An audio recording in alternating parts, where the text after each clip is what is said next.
The conventional wisdom is that it's really hard to fix the problem of urban crime. Turns out, in truth, it's actually really simple.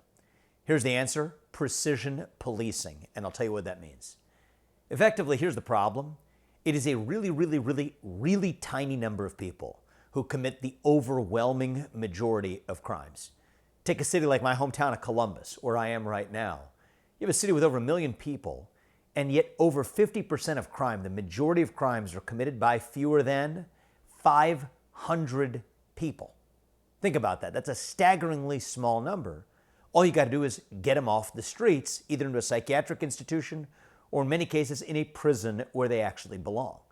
Now the objection is, okay, well, that might be well and easy to say, but how do you find those 500 people? Here's the answer.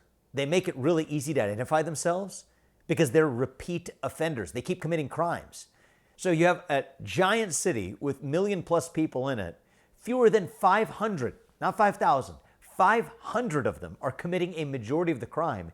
Get those people off the streets and they make it easy to find them because they're committing crimes. So that's just the easiest and simplest thing we could do, but it's even easier than that. You want to talk about the second layer of precision policing isn't just going after who the police, in many cases, they know who these repeat offenders are. But those repeat offenders, it turns out, are also very locationally specific in their crimes as well. A majority of crimes, over 50% of crimes, are committed in less than 5% of city locations. So think about that. Over 50% of crime is committed by 500 or fewer people. Then over 50% of those crimes that those people are committing are actually committed in fewer than 5% of the city locations. It's not hard. This is not rocket science. We're the people that put a man on the moon. We're the people who split an atom. We should be able to figure out the very small number of locations where we know those crimes are being committed, the people who are committing those crimes, and actually have the courage and will to get them off the streets. Thomas Paine distributed a pamphlet called Common Sense that effectively helped start the American Revolution.